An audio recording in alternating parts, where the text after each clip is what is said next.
Without further ado, I would like to welcome our first speaker for today to the floor, Yuval Canfi, who will be presenting his insights about the future of food shopping. Once again, Yuval is the co-founder and CEO of AlgoCart, a startup developing the next generation of health and nutrition personalization for the future of shopping. AlgoCart was also recently named one of the 11 most innovative food tech startups in Israel in 2021. Yuval, it's a distinct pleasure to have you with us today. The floor is yours. Thank you very much, Franco. Thanks everyone for inviting me over. It's really a pleasure to be here. It's also nice to see a very nice Israeli representation, Ilan. I think you guys were nominated most innovative startup last year by the same competition, so thumbs up. Anyway, enough about us. Nice to see everyone here. So as Franco said, AlgoCart is about the future of food shopping. We're developing health and nutrition personalization for the next means of shopping that are to come. However, this is a very encapsulated talk about the future of food shopping, just to give you kind of the framework of how we see food shopping evolving into the many digital channels that are going to come and that are emerging. There is no one way to see the future. It's all about guessing, and every research said something else, but we have a very good scope into what's going to happen. It's exciting. So first, I want to start with a very brief kind of overview of where has grocery shopping been and where is it going. So we're looking at a chart of in-store grocery shopping versus online grocery shopping. In 2019 and today, the in-store grocery shopping, a standard grocery trip to the grocery would take about between 40 to 45 minutes. Whereas the online grocery in 2019 was about 3%. This is all in the US, by the way. And it was forecasted to reach about 10% in the United States out of the entire grocery expenditure by 2025. Here we are in end of 2021, it's already in 12%, and this is the very modest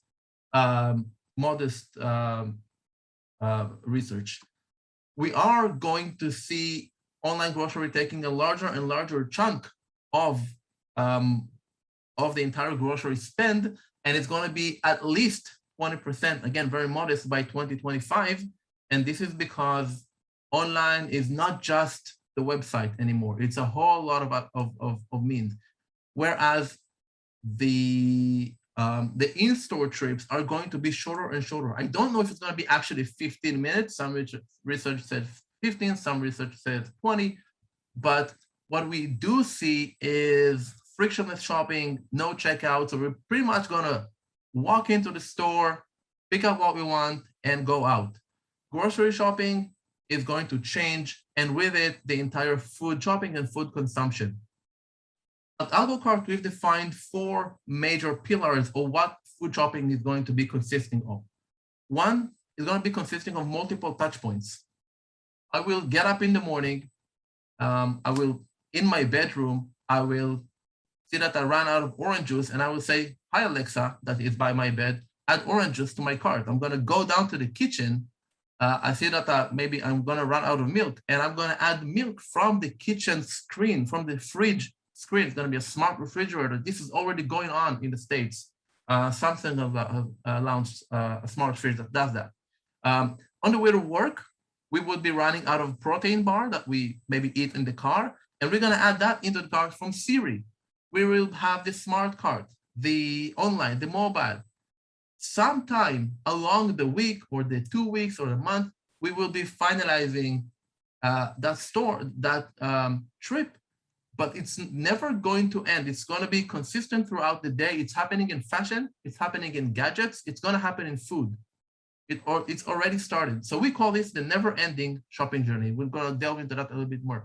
The second thing we're going to have is one identity, because we're going to be clicking and shopping small batches of food from so many touch points throughout our day, throughout the course of our life. Every one of those touch points need to know that this is Yuval shopping, because I want the same experience, whether it's price optimization, health optimization, or anything else, everywhere I shop. So the Alexa and the fridge and the store will all need to know that this is me. So we're going to have technologies coming in that are allowing this. Next is frictionless and personalized. Why? Because we're not going to spend this 45 minutes, or in Israel, this is majorly 2 hours in the store comparing price, comparing taste. It's going to be so seamless. The experience itself is going to have to be frictionless and personalized, or it just won't be. Consumers don't want healthy. They want healthy for me. They don't want tasty. They want tasty for me. Everything is optimized today. And the last pillar that we have identified is going to be a lot of deep tech coming in. We'll see a few examples shortly. It's going to be computer vision and AI and machine learning and sound recognition and NLP, natural language processing, and a lot of data. And all of this is going to come into the very, very traditional and legacy industry of grocery. Diving a little bit more into the pillars, let's talk about the multiple touch points. So as I said, this is the never-ending shopping journey, and we're going to interact with a lot of appliances that we don't know that we can imagine that we would shop through or interact with. Every appliance, and I intently wrote that, every appliance is a potential gateway to shopping. It can be my smartwatch. I can maybe, it's already taking my pulse, it's taking my heart rate. Why wouldn't it order good food or supplements for me? So we're gonna be interacting with a lot of touch points, and let's see some of those touch points. This is just a few upcoming and emerging trends in the food and grocery shopping market. And I've marked the market trend for each of them. So they're all in their billions, they're all climbing consistently. So we see the smart cards. If anybody doesn't know what a smart card is, those are computer vision equipped cards in the store. They already have it in Amazon Fresh stores. Instacart just bought a company that does that. And this is a cart where you add stuff into your cart and just go out, and the store knows what you put there. So that's climbing. The smart refrigerators are in a very, very consistent and steady climb, and we're all going to shop through the refrigerator. Make no mistake, the refrigerator today has cameras in it, outside of it. It has profiles for family members. It does a lot of things that we didn't even know that it could. Obviously, the food delivery apps and the meal kits are on the rise, but also the smart speakers are going to be a major channel. And as you can see, one of the images I put here, because some people don't feel convenient shopping with voice, what's called conversational commerce, Alexa has also screens, so people can actually use Alexa to buy, and this is how they get you to use this speaker for your shopping. It's more engagement. More engagement means more money to the retailer, basically. Other means of frictionless shopping is on the left here. We see on autonomous stores. Autonomous stores are something that's going to be the next big thing. Remember what I'm telling you here? Those are stores in the size of a gas station convenience store. You're going to scan an app. You're going to take what you want and go out. You will be charged for what you took, and you don't have to speak or engage with anyone. It's like a kiosk that you're frictionless. The Amazon Dash Wand, which replaced the Amazon Dash. If anyone knows what Amazon Dash was, it was small buttons that you had next to many items in your home. They discontinued it and just made the wand. You can scan, you can say, and this is a portable Alexa that is hinged on your fridge, and you can just scan everything. The idea is that I'm running out of rice. I would scan the rice, and it instantly orders rice from Amazon or Amazon Fresh or whatever. And obviously the shoppable content, meaning the meal planning and the shoppable recipe. So, and there are going to be more touch points, but all of these are new and emerging touch points for shopping food. Some of them are just coming in, but they're coming in hot, and some of them are already on the very steep rise. The next one is, as I said, is one identity. We're going to have one identity throughout all those touch points.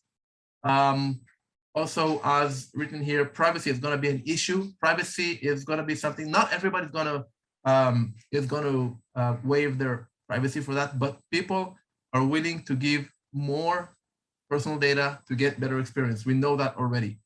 Basically, this is a must-have for the future of shopping. I'm not going to expand into that. A small example of that is the evolution of the identity we use for shopping. Is once we just had the club card, we bought with the club card. Tesco or whatever retailer had a lot of data on us. They knew what we bought over time, what we prefer. Then there was the online grocery, which when we use where we sign up in the mobile or when we use our phone for that, automatically this is a personal interaction. And then on Amazon Fresh, we have Alexa. Alexa in the store. I don't know if you know, but if you go into Amazon Fresh, you can sync into your home Alexa. And this is the beginning of that one identity spanning from your home into where you never thought it would be, which is in the grocery store. Personalization and frictionless shopping. Saying again, we're gonna spend just a few minutes, a few seconds, sorry, for picking out an item. We're not gonna compare too much and filter and sift through too many products. It's all gonna be add yogurt, add rice, add milk, and it would have to know us and be frictionless. Obviously, the experience would have to be tailor-made for each individual user, and we would be needing to give some feedback on that. So there's going to be a lot of ways that whatever system we use would collect feedback. We can't say how, but it can be product. It can be product-wise, as if they ask us for feedback, or maybe on some places they would ask for. They would look at our return rate. I don't know, but we would need to be giving feedback. Some personalization in the store. Here's some examples. If you're going to Asda, one of the biggest retailers in the UK, there's a very cool wine personalization rack there using just an iPad. Basically, everybody knows red wine, white wine, and we know nothing further, at least me. Here, you're gonna put in all sorts of preferences and parameters, and you're gonna be recommended a wine that is on the shelf, connected to the inventory. It's happening with the fresh food as well. So personalization is coming already into the store, and it's just when it's a screen in the digital space, it's just so obvious that it's going to be there. And lastly, and here I'm really finishing my talk today. Lastly is the deep tech. So technologies are coming in that we haven't imagined that would ever go into grocery. Deep tech is already very much widespread. Israeli company called Trigo just went into, they do frictionless shopping. They install cameras on the ceiling, and you just go into the store, pick out what you want, and go out. They're already the biggest retailer in Germany and the biggest retailer in the UK. LiDAR, which uses laser to gauge where I am and my movements. This is used for frictionless shopping in those capsules that I showed before. Let's see some examples. On the upper left, you see the computer vision recognizing people, recognizing their movement, recognizing what they pick off the shelf, what they put back in the shelf. We see heat recognition, and something that's very, very popular becoming right now is supply chain optimization. We have software that recognizes shortages and shelf to help with the planogram maximization, to help me know when I've run out of some product and instantly getting alarmed on that. The smart carts by Caper use computer vision and weight to know what's in the cart, and this is how we actually get the frictionless shopping underway. That's it. This is just 4 pillars that we have identified that are coming in hot: the multiple touch points, the personalization, the one identity, and the deep tech. And Walmart just invested heavily in TikTok. Why? TikTok, grocery, because everything is gonna be a gateway to food shopping. This is just to open you guys' mind. It's gonna be a very interesting future on that. And thank you for listening. Thank you so much, Yuval, and consider our eyes and minds opened. Indeed, it was a very insightful and exciting talk, and we especially appreciated the brand recognition of deep tech and the use of that in an explicit manner. We're big believers of that here. So thank you so much. For anybody that has specific questions for Yuval and AlgoCart, please feel free to pop those into the Q&A box at the bottom of the screen.